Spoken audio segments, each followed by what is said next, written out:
Hi, this is Michael Buffer, and welcome to the BoxHard Podcast. Hello, everyone. This is Mikey Garcia. It's the monster from the swamps, Regis Rougarou Prograis. Hey, what's up? This is King Carlos Molina, former IBF world champ. This is Michael, the Bounty Hunter, 2012 Olympian and your people's champ. This is Charlie Edwards, flyweight champion of the world. This is Fast Eddie Chambers, and you're listening to the BoxHard Podcast with my main man, Joey Coastman. Hello, everybody, and welcome to episode 201 of the BoxHard Podcast. I'm your host, Joey Coastman. I'm back from New Jersey. It was fantastic doing last week's show. It was a great one, but that is now a thing of the past. I'm back from the US, but I'm joined by a man that has been away for a long, long time, Mr. Ayaz Sumra. Ayaz, welcome back. How are you and where have you been? Welcome back. Yes, I've been about. I've literally just come back from a long flight from New York last night as well. So it's been a really tiring summer. So yes, back on the show already. Because you wasn't in America, because I know that you must have been in America for a little period of time. Because again, we had sightings, Ayaz, that you were in Eastern Europe. I've heard a sighting in Asia. Where were you before that? Yes, I was in Pakistan. You was in Pakistan the whole time? Yeah, for 2 weeks, and then for two and a half weeks, and then came back, went straight to New York. Okay. No, that's okay. Because you were hard to contact, Mr. Summer. I didn't know where you were at certain times. Yes, in Pakistan, the signals, but internet is very, very bad there. Yeah, I've heard that one before. All right, let's start, though, with a review part of the show. Let's start at the Memorial Hall in Kansas City, USA. Shane Mosley Jr., obviously the son of, he's now 15-3. It was a unanimous decision over 10 rounds against Calvin Metcalf, who's now 9-3 with one draw. There wasn't too much really to mention from last weekend, but also at the Hospodka Eden in Ústí nad Labem in Czechoslovakia. Well, I think they don't even call that Czechoslovakia anymore. I think they call it Czech Republic. We're going to go with that. Tom Schwartz, he bounced back from the KO loss to Tyson Fury. He come back with a knockout of his own in the very first round against Radak Varak, who's now 6-8, but Tom Schwartz 25-1. Like I say, a first round TKO. Moving out now to the Friedrich Ebert Hall in Ludwigshafen, Germany. Vinny Feigenbert's now 31-2. It was for the vacant IBO International Super-Middleweight title and the GBU World Super-Middleweight title. He took on the previously undefeated Cesar Nunes, now 16-1 with one draw, a TKO there in the 8th round for Vinny Feigenbert's. Moving out now to the Bank of California Stadium in Los Angeles, California, USA. This one was shown on the ESPN Plus app. Let's start with the undercard, actually. I'm going to start here with Arnold Barboza Jr. He picked up a win. He's now 22-0. He took on Ricky Sismundo, a tough guy. He's been around quite a while, Sismundo, now 35-15 with 3 draws. Sismundo was down in the 3rd round and he decided to quit on his stall after 4 rounds. He didn't want to come out for round 5, so a stoppage win there for Barboza Jr. Also on the bill, Jesse Magdaleno picked up win number 27. He's still got that one loss, which was to Isaac Dogbe. He ended up being a technical decision after 9 rounds. It was only scheduled to go 10, but they couldn't carry on after Magdaleno. I think he was already cut on his nose early on in the fight, but his right eye got cut from an accidental elbow, I believe it was, in that 9th round. And also Rivera himself was down in that 9th round. So Rafael Rivera, I believe a former opponent of Leo Santa Cruz, that's his 4th loss. He's now 27-4 with 2 draws. It went to the cards after 9, and Magdaleno got it. It was pretty wide there, almost a shutout really.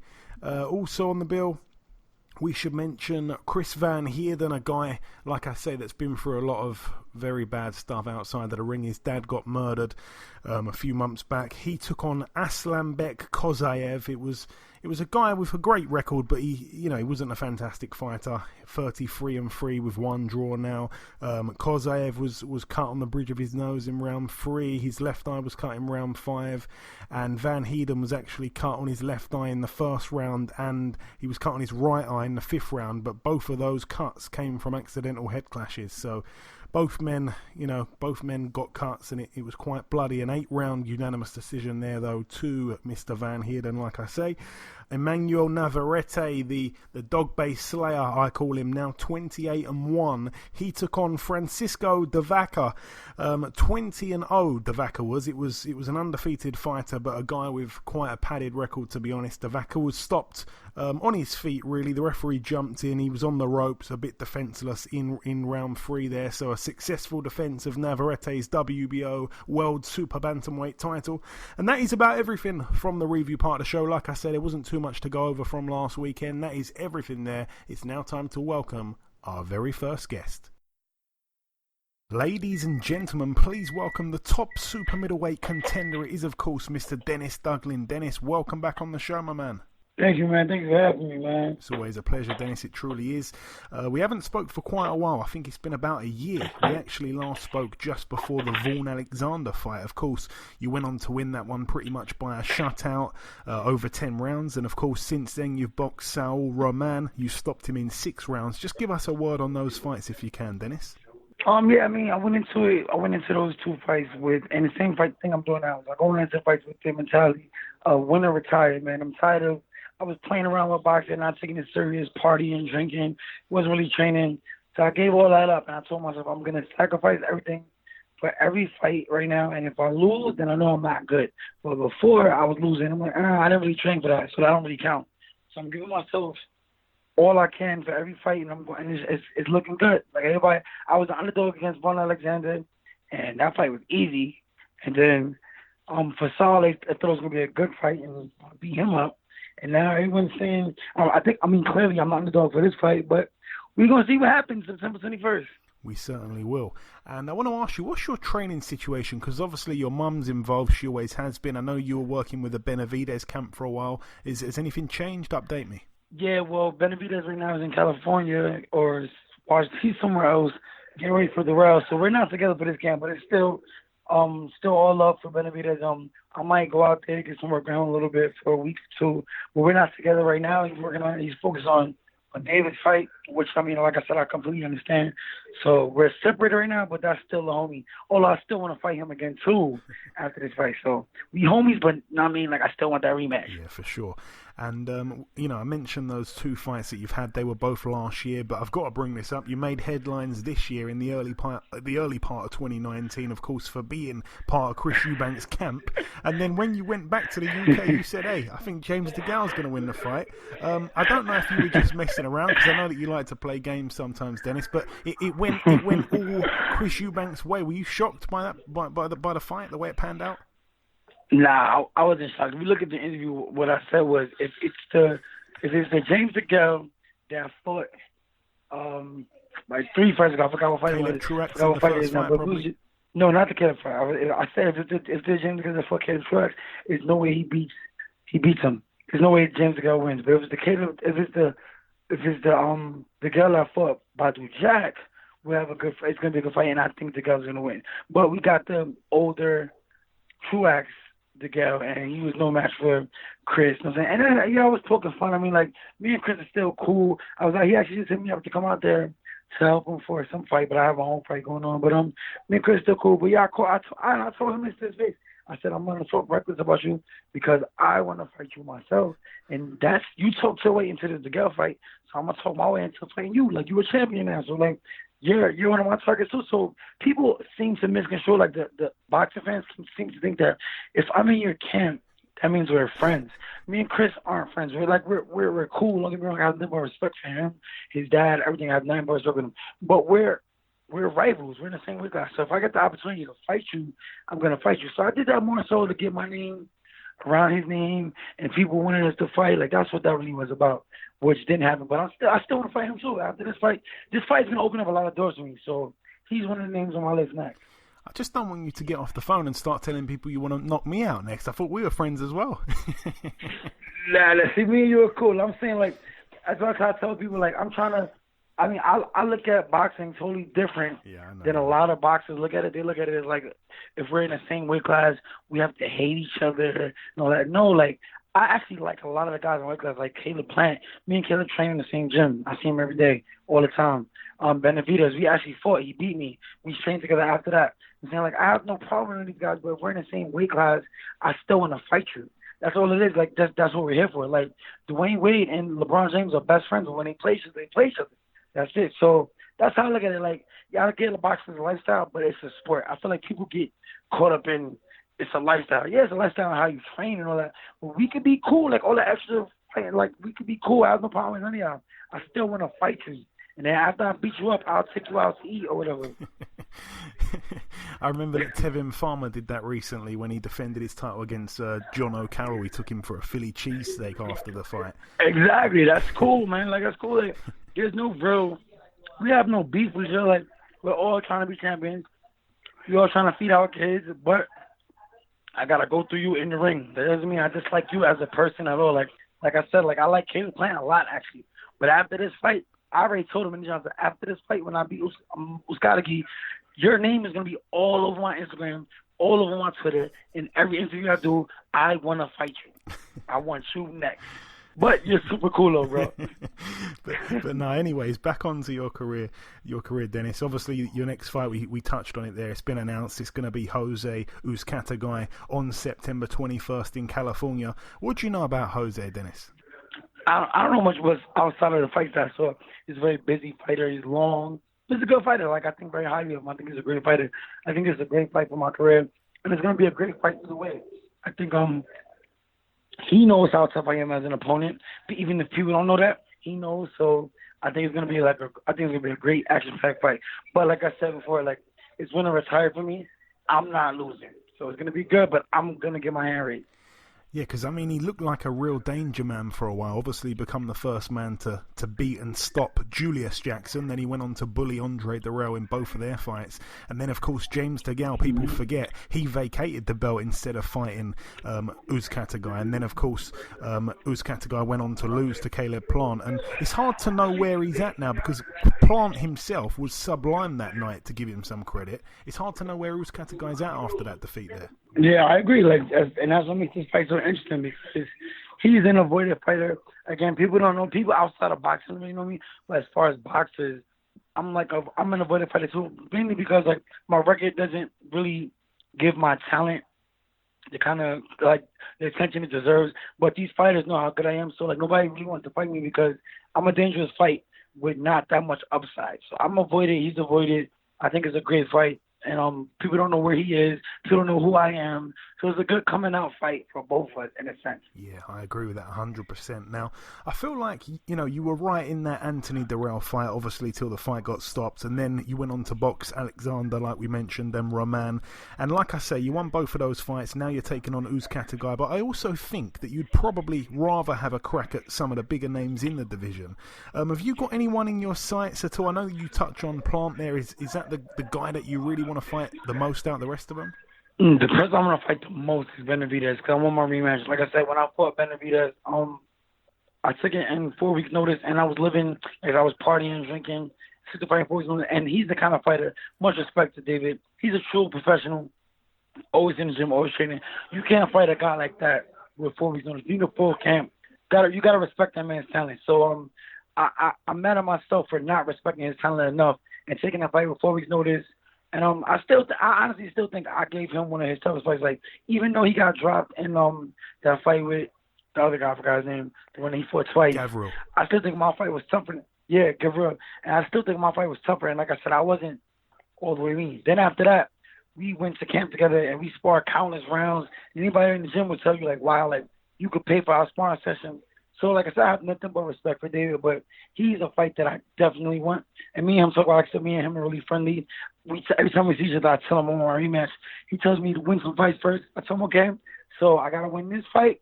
I want to take Caleb's belt, and then I want the rematch for him. Yeah, because I just got back myself from New Jersey, and I was driving around a few different boxing gyms, and I actually spoke to a guy who, funny enough, I was talking about David Benavidez and how much I rate him, and the guy actually in the gym said to me, yeah, but Denis Douglin was beating him until he got stopped in that final round. So it's weird that we're talking because that's what the guy actually said. So, a lot of people agree you gave him a real tough fight there. Yeah, I told him, listen, bro, if I didn't get tired, bro, I was beating you. But, yeah, I got tired. I was really tired from the third round, and it was just all me pushing. But I know with a little bit more conditioning and being an actual professional like he is, then taking the sport serious like you have to do. You can't, like everybody says, you can't play boxing. I always make jokes that I play boxing, but you can't play boxing. And if I take it serious, which I'm doing now, I personally don't think Benavidez could beat me. But he's a monster. Yeah. He looks super scary. His last fight against Leon, he looked ridiculously scary. Against Dirrell, I see him running through Dirrell. So I'm excited. I want to fight the boogeyman. Yeah, no, I know that's the way you like it. I want to get your take on a couple of upcoming fights. Obviously, this weekend, the weight class above you. If you don't know enough about either fighter, then it's totally fine. You don't need to answer. But if you do want to give a prediction, how do you see Kovalev against our very own Anthony Yarde panning out, Dennis? I personally think I haven't seen enough of Yarde to really rate him that high. I know they offered me him before. They told me to move up. They'll give me the fight, and I want to take it, honestly. But my mother wouldn't allow me to take it. But so I haven't seen him enough to really rate him. So this fight is going to be the fight that I would really use as a gauge. I think very highly of Kovalev. Like I'm saying, like the man, one of my favorite fighters is Andre Ward. And I would say that the first fight with Andre Ward could arguably go both either way. So to go that great with Andre Ward, then he fell off a little bit, but he's since got himself back together. I rate Kovalev very highly. So I'm going with Kovalev with a fight. If he already wins, I think that we'll learn a lot about him in this fight. Either way, win or lose, we'll learn a lot about him. Yeah, I agree. Again, 100% bang on with that one. I also want to get your prediction on this. Obviously, we mentioned it a little bit earlier. You've boxed them both, so who better to give a prediction? It's happening a week after your fight. Anthony Dirrell versus David Benavidez. You kind of said, you kind of answered it already, really. Runs through him. That's just the way you see it going. Yeah, 100%.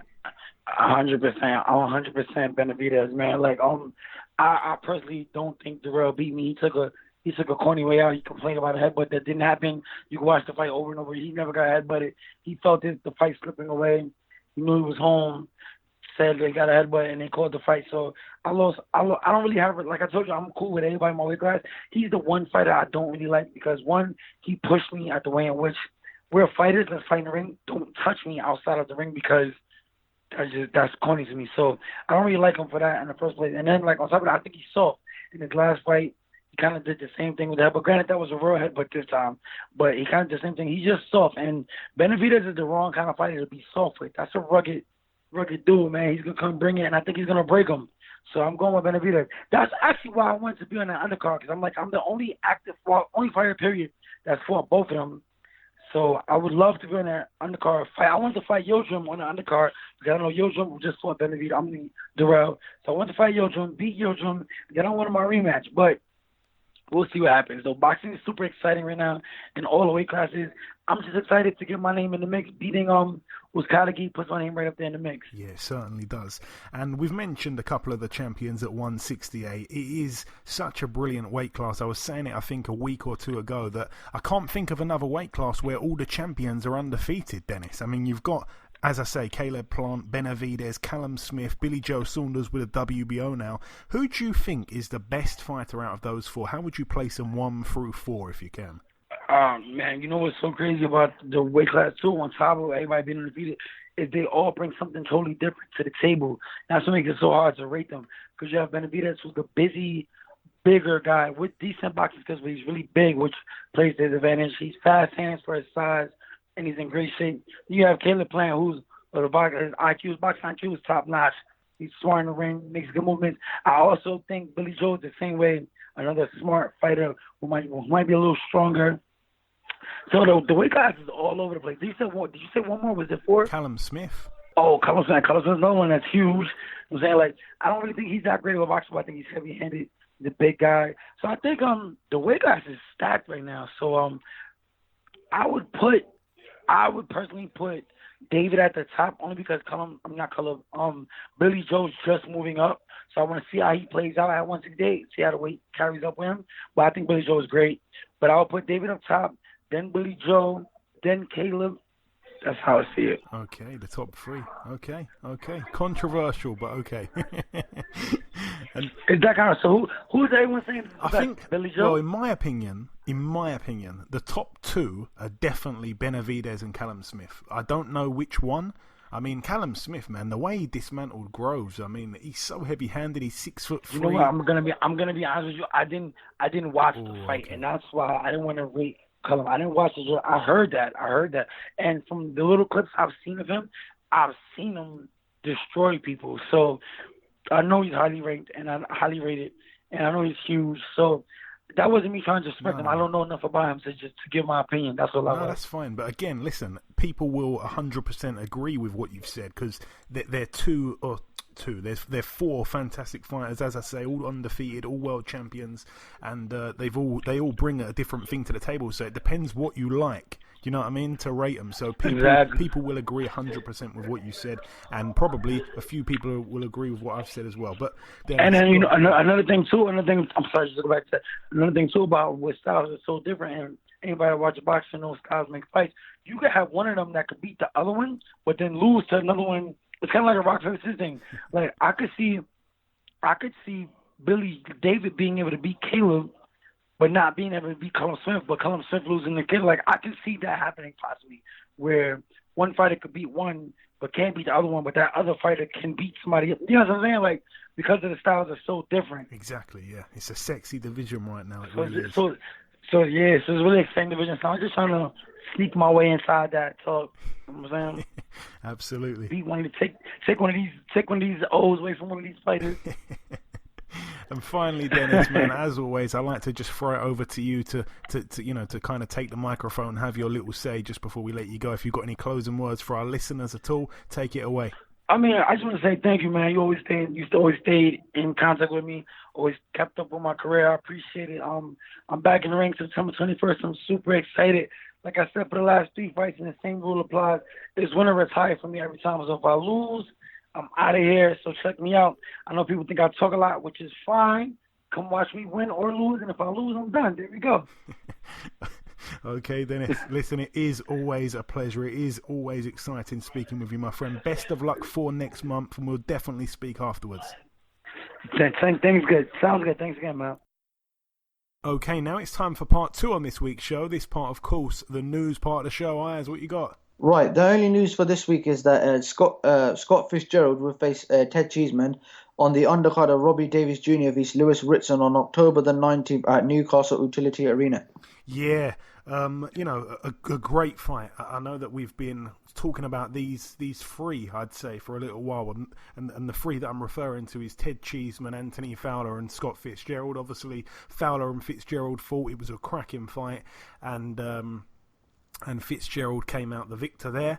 And, obviously Ted Cheeseman lost to Sergio Garcia. It was the Spaniard from Spain for the European title. But it's a shame, really, because I would have preferred to see the 2 losers fight each other, like, Fowler and Cheeseman, to kind of see who wins that one, and then they fight Scott Fitzgerald. That's what I would have preferred to see, but I'm not moaning. I'm certainly not moaning. Fowler just fought the other week.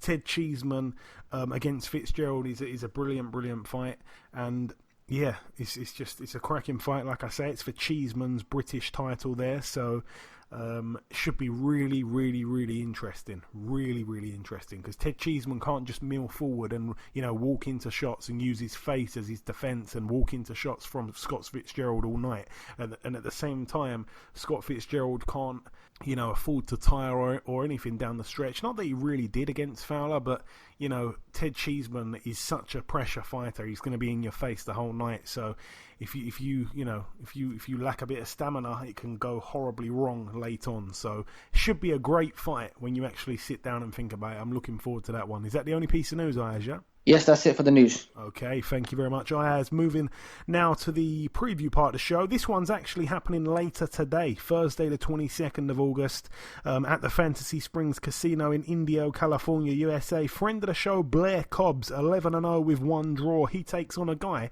with a complete identical record, 11-0 with 1 draw, Steve Villalobos.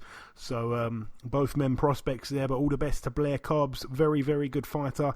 Also on that bill, by the way, Luis Feliciano, 12-0. A prospect takes on Gennaro Gamez, who's 9-0. So 2 prospects once again getting it on. That is a Golden Boy promotion show. So 2 good fights there to look forward to tonight, mainly.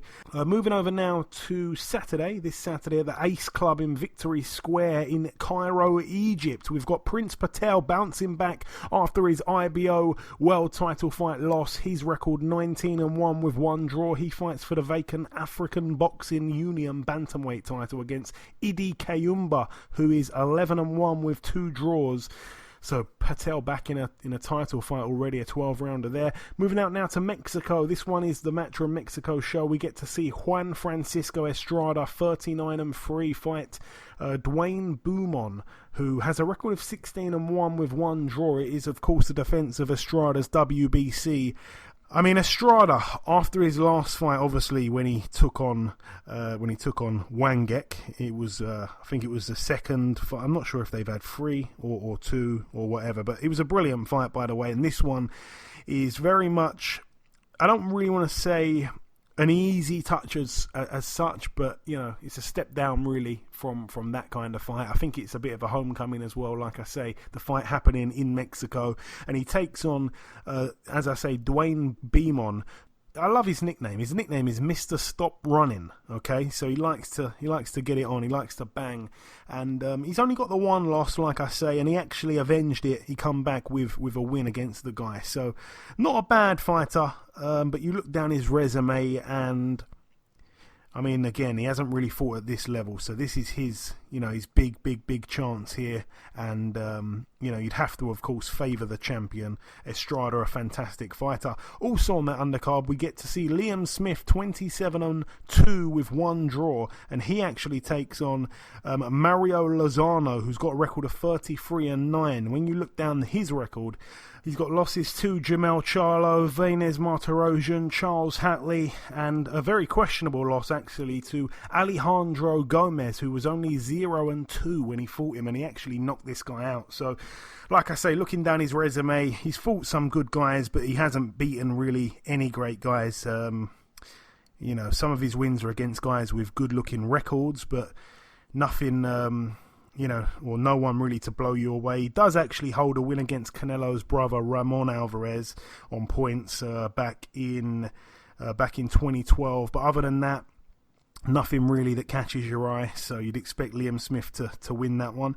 Also on that bill, John O'Carroll, friend of the show, 16-1 with 1 draw. He takes on Eliezer Valenzuela, who's 20-11 with 4 draws.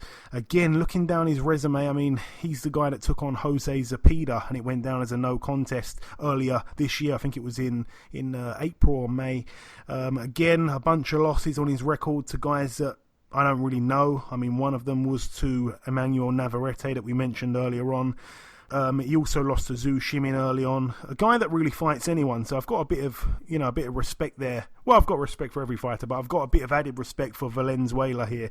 But again, he shouldn't really be able to match John O'Carroll. Obviously, he was able to push Tevin Farmer fairly close in that fight there.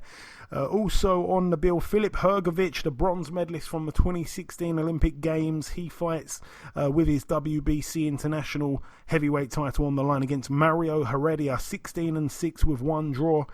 Again, you look down Heredia's record, it doesn't really have the wins or the names even in his losses. So this is a bit of a showcase bill, I think, really. And the Mexican fight fans obviously like to see, probably, I'm guessing, knockouts and stuff like that. So, yeah, I think they're going to be in for a bit of a treat if they do like that. And finally, Shakram Giasov, a guy that won a silver medal in the 2016 Olympic Games. He actually lost to Daniel Yelusinov in the final. But, yeah, very, very good. Very, very good amateur. He was over 150 wins as an amateur, an Uzbek fighter. And he actually takes on Darlis Perez, a guy that we know really well. And I really like what they're doing with Giasov in terms of his matchmaking. He's coming off a win over Emmanuel Taylor. He's been in there with a few decent guys that I've heard of, the likes of Gabor Gorbik, stuff like that. I mean, he's won all of these fights, and most of them by knockout. But yeah, Darlis Perez, a guy that we know really well as well. It's a tough fight, really, even for a good amateur to take on someone like him in your 9th fight. I quite like that matchmaking there. That, for me, is the standout fight of that card anyway. But moving over now to Russia at the Tractor Sports Palace in Chelyabinsk, Ayaz. Let's start with the undercard. We get to see Andrei Sorokin, former opponent of John Ryder. That's where his 1 loss came from. I think that one was at the Copper Box. John Ryder was losing that fight until he knocked him out, by the way. Sorokin, a decent fighter. It's for the WBC Silver Super-Middleweight title. He takes on Azizbek Abdugofarov, 12-0, a good amateur. Abdugofarov, probably saying his name wrong there, but that should be quite interesting. But this is the fight that I really like on this bill, by the way, aside from obviously the main event, which we're going to talk about in a sec.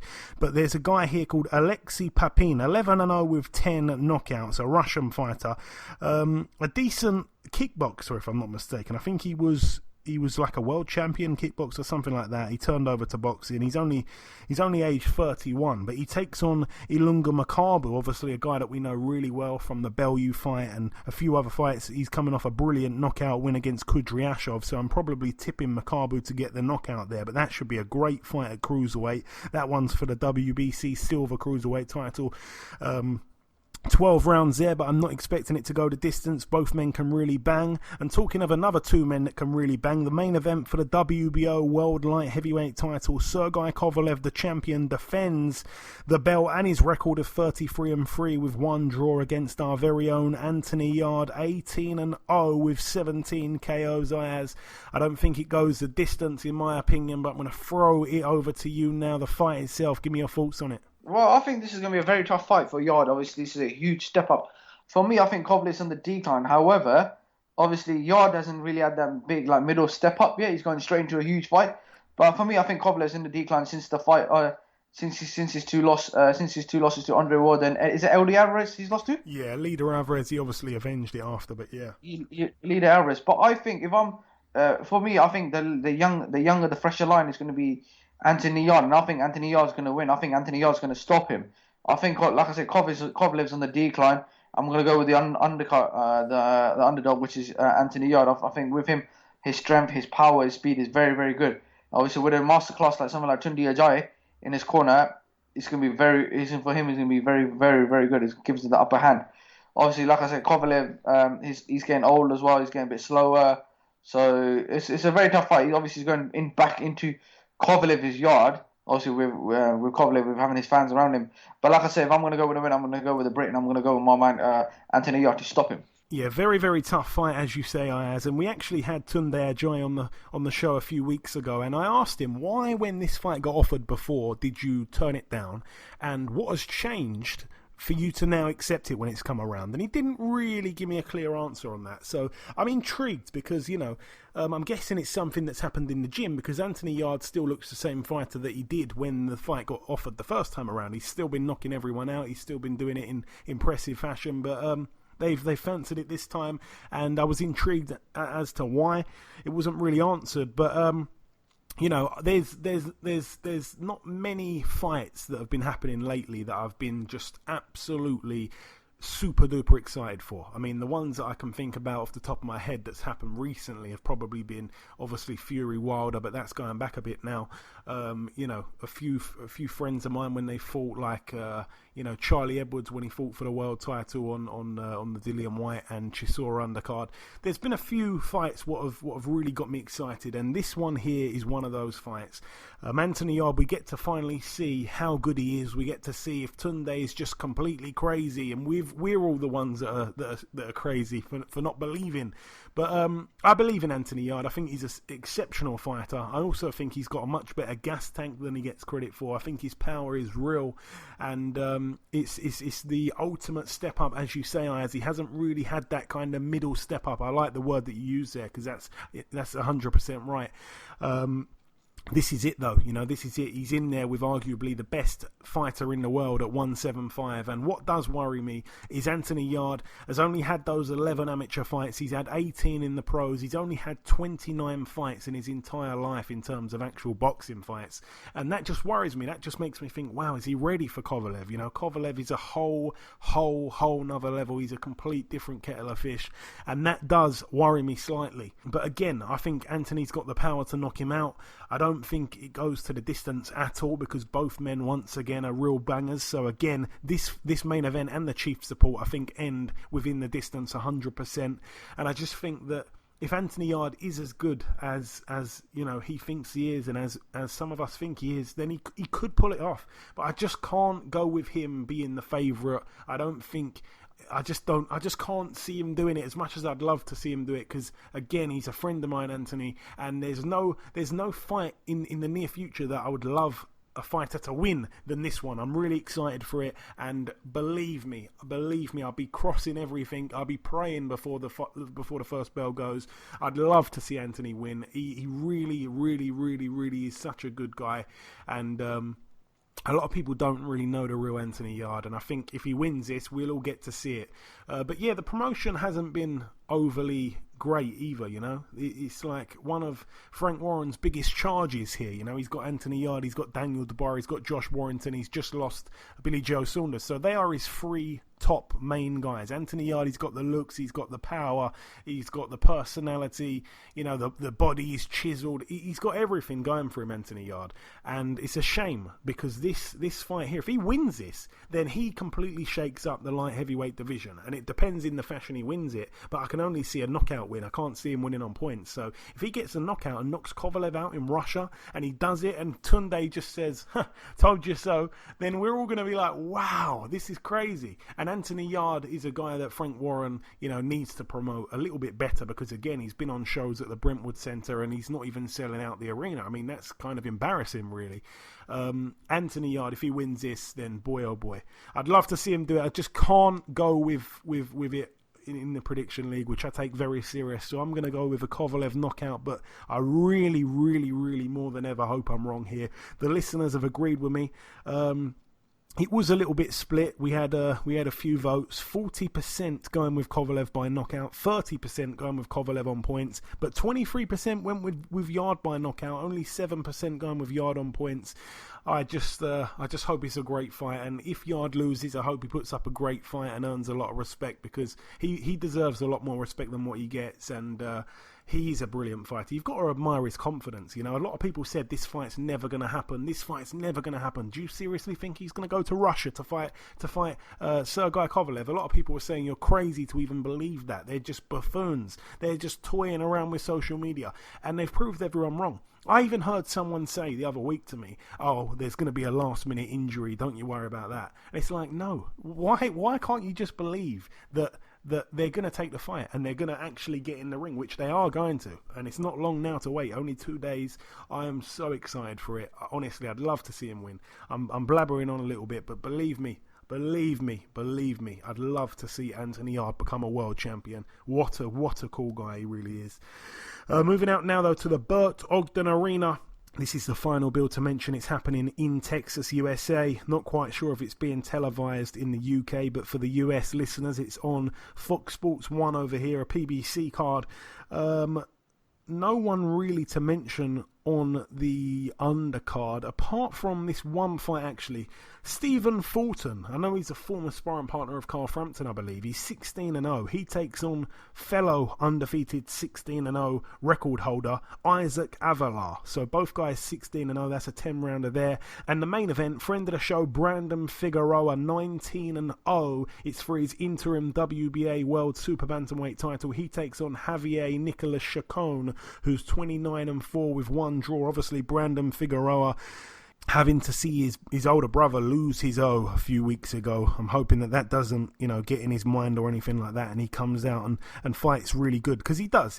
Brandon Figueroa, very, very aggressive fighter, very, very much a fan favourite. He's got that kind of eye-catching style. He's a little bit like his brother, but I just think he's got a little bit more power, and he's big for the weight. He's a great fighter, Brandon Figueroa, real exciting fighter. And like I say, his opponent Chacon, not really a big power puncher. That could be his undoing, because the Figueroas, they love nothing more but to stand and have a fight, really, throw away the boxing skills.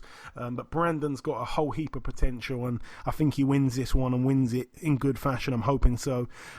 Just looking at Chacon's losses, he lost in 2017 to Isaac Dogbe. He retired on his stool after 6. He lost to our very own Jamie McDonnell after 10 rounds. It was a 10-round TKO, but he actually dislocated his shoulder in the 9th.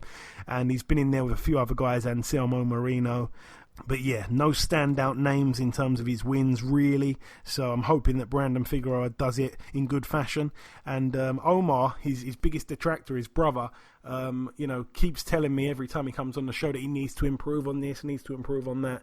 And he's a guy that I feel is kind of learning and getting better fight by fight. So Brandon Figueroa, certainly one to not sleep on. Very good fighter. Thoroughly looking forward to this fight and the ones that come after it. But that is about everything for the preview part of the show. Just before we wrap up part 2 and finally end the show, the last thing to do is to welcome our second and final guest.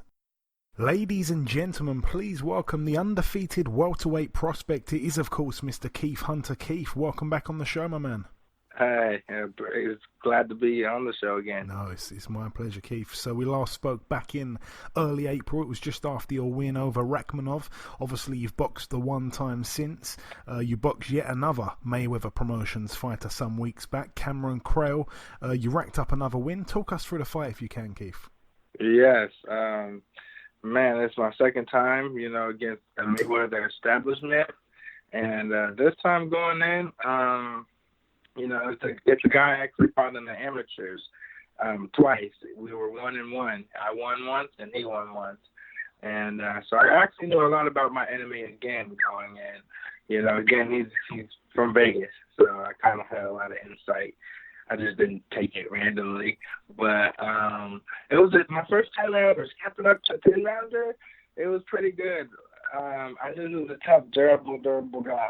And again, I was going in Mayweather's backyard. He's signing Mayweather. So I really had to be on my A game. And this time I had more time to actually prepare for this one. So I think this time they actually showcased, instead of showcasing also my heart and, my willpower and all of that, I showcased my skill and my talent this time. Because I was prepared the whole 10 rounds. I controlled pretty much every round, pretty much with my jab. And, I was able to open up with my right hand at times, when I seen opening, because he was just trying to pretty much just, be behind his guard and pat me down and cut me off, to the ring off and everything. But I was able to stay on my feet, stay on my toes, and really use my jab, and he wasn't able to really catch me. And he had his moment during the 8th round, I believe. And the 8th round, it was really kind of like, kept him trying to slow him down a little bit, and then my heart, I started trading with him because, me personally, I felt like he didn't have really a lot of artillery. It wasn't really hurting me, so it was like I had a moment of trading with him, so they probably thought he got a better exchange. After that, I controlled the next round. I controlled it, finished it really strong. I had him hurt during, I believe it was 9 or 10. I had him hurt, and I closed it strong, and I only gave away really one round. And pretty much that's how I won it. And Keith, for some reason, you're sounding a little bit robotic on the sound. I don't know why. Okay, is it my voice? No, it's not your voice. It must be your phone or something. Sorry, I don't know. I'm not bad about that. No, it's okay. That sounds better. So, Keith, obviously you went 10 rounds for the first time, like you say. How was that? How was that to do 10 for the first time? How did you feel, kind of gas tank wise? Good. I actually had a better camp, and I was in Big Bear as well for a portion of the camp. I was real prepared, actually. So I surprised myself, actually, because my work rate was really high. Okay. And what is the plan next? I'm sure that you're looking to box at least one more time before the year's out. Well, yeah, I actually got to my hand in that fight a little bit. I fractured it. But I'm just kind of like let that properly heal. And I'm pretty much want to be on the fast track. I just turned 27. I need a belt. I really, in my mind, I think I'm the greatest 140 right now. So I'm pretty much, I'm looking at Pedraza's trying to take a step up into the 140 from 135, and I'm looking at him as an introductory so I can actually start getting my name really out there. I'm number 13 right now by the WBA, but I'm actually trying to grab a belt, and I think Regis has it. There's a couple other people who have it, and it's actually vacant. There's like 3 or 4 belts in the 140, but I want all of them and then the number 1. So that's my ultimate goal as of right now. And I saw you in a picture the other day, Keith, with Shakur Stevenson. Did you guys do any rounds, or was it just a workout together? What was it? He was out here in camp, and I'm a big supporter. And his friend actually, shout out to Keyshawn Davis. He's an amateur. I actually did rounds with his friend that you see in the picture. And, they came down here. And, that's about it. I support them. I was like kind of, like my second time meeting him, really. Okay. And of course, your older brother, I should say, boxes September 13th in New York against Sergey Kuzmin. How do you see that one going, Keith? Yeah, that's correct. I see it will ultimately get in the W. I believe he is going to get the stoppage as well, probably in the later rounds, because Kuzmin is a very durable guy. This guy is more than durable. He has a lot of knockouts too. So he carries power in both hands. So it's like my brother really has to showcase his boxing ability and actually has to stay away from his power. And it's actually going to be pretty interesting. I hope like I said, I know my brother is going to get rid of this guy. I just hope that after he gets rid of this guy, it's going to put him in a good position in the heavyweight ranks to be able to, get at the Tyson Furies or the Joshuas or Deontay, whoever's out there. My brother, he deserves that. Yeah, he certainly does. And when he signs to fight someone, do you do a bit of background work, a bit of homework to check out who they are? Do you get right into it? I mean, well, if you know yourself and you know the enemy, you need not fear the results of 100 battles.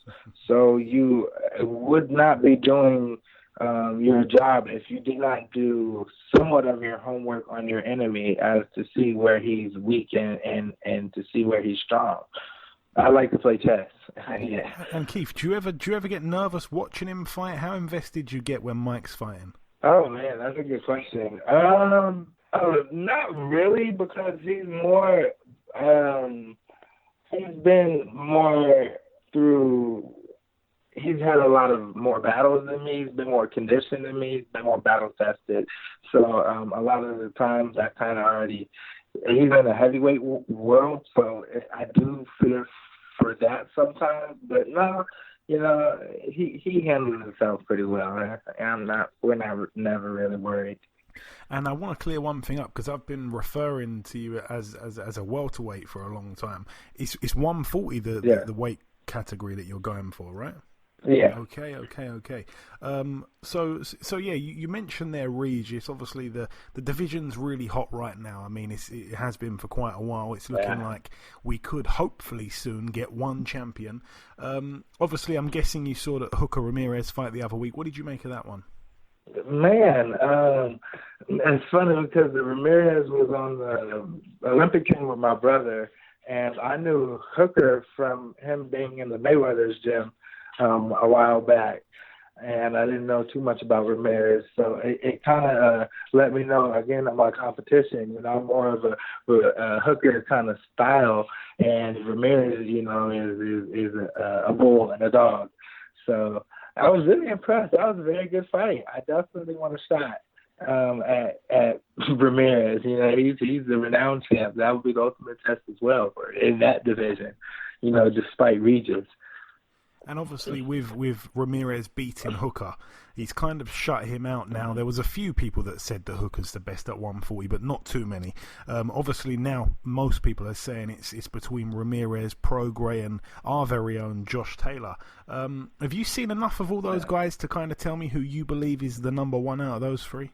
I can't say too much of Josh Taylor, but despite all of that, I mean, I wasn't too surprised of Hooker. I was at a little bit, but I think because he was the only tall guy comparing to all of those guys. The other guys are a little short and they use what they have, but sometimes the tall guys.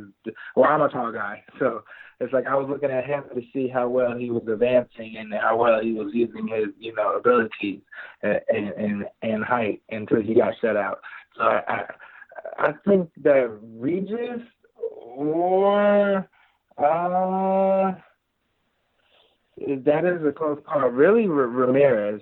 It's Regis and Ramirez. I think is the best one in the 140 division as of right now. Okay, who has the belt? Yeah. Okay, interesting. And just before I let you go, Keith, I just really want to throw the microphone over to you, kind of thing. Have you got any closing words just for our listeners before I let you go, my friend?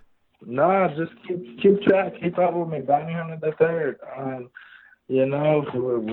trying to not just be the greatest ever, and have all the belts, but I'm trying to leave a real long-term legacy. And appreciate you guys for listening. Thank you. Well said, my friend. Again, for those that want to follow on Instagram, it is at Bounty Hunter the Third. Listen, Keith, it is always a pleasure catching up with you, my brother. We'll definitely speak soon, and please pass on my good luck wishes to Mike. I appreciate you. Thank you. Most definitely. I'll catch up with you soon. Okay, and this wraps up episode 201 of the BoxHard Podcast. I've been your host, Joey Coastman. The return of the Mac, Mr. Ayaz Sumra, is back. He's been with me for the duration of the show. A massive thank you to our two guests on this week's podcast, the top super-middleweight contender, Mr. Denis Douglin, and the top super-lightweight contender, Mr. Keith Hunter. There has been one piece of news break while we've been recording the show, and that is that Gennady Golovkin and Eddie Hearn have now joined forces. Golovkin's first fight will be for the vacant middleweight IBF world title against Sergei Derevianchenko on October 5th at the MSG. That's going to be a brilliant fight. I'm really looking forward to that one. The Prediction League is back this week, so look out for that. Of course, just the one fight, Kovalev and Yarde. Thank you all, though, for listening to this week's podcast. Remember to tell a friend to tell a friend to tell a friend. Leave us a review on iTunes if you've got the time, and we shall see you all again next week.